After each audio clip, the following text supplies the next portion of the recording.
Good morning. It is Wednesday, April 8th. The title of this morning's devotional is Lost People Wonder at the Beast, Revelation 17:8. The beast that thou sawest was and is not, and shall ascend out of the bottomless pit and go into perdition, and they that dwell in the earth shall wonder, whose names were not written in the book of life from the foundation of the world, when they beheld the beast that was and is not and yet is.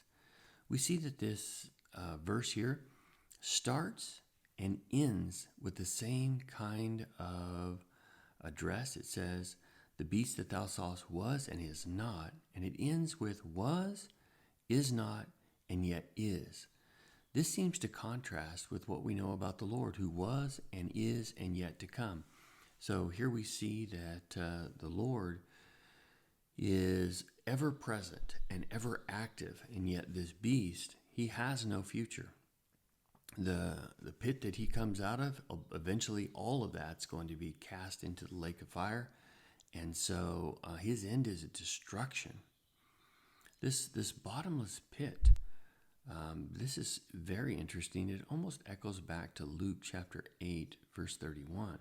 In Luke chapter 8, we see Jesus teaching the Sermon on the Mount, and after he teaches there, they get into a boat and they cross over on the other side, and there's the storm there, and Jesus calms the storm. But then they get to the Gadareans, and they find the maniac of Gadara, and there you see that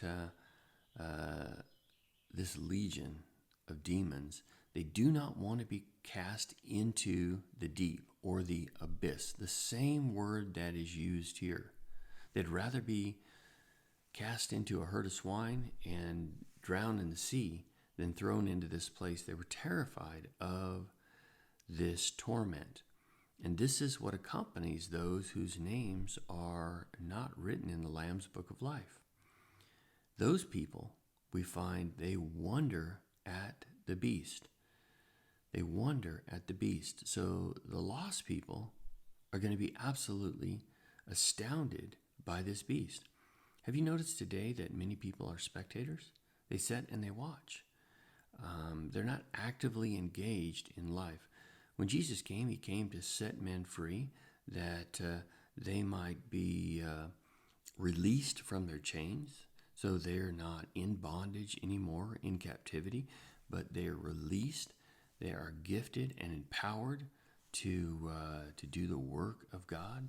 They're given a purpose and a direction and a focus, that they might experience abundant life.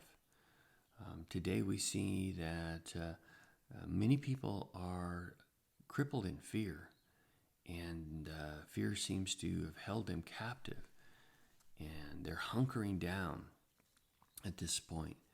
We need to be people that can truly trust in God, and that our faith needs to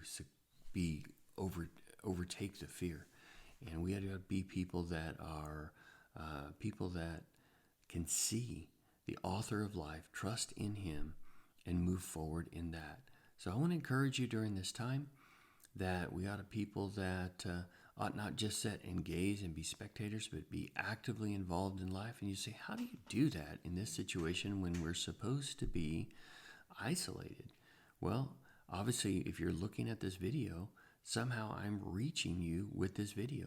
There are ways to connect with people. You can call, you can send cards, you can do videos, you can do online stuff.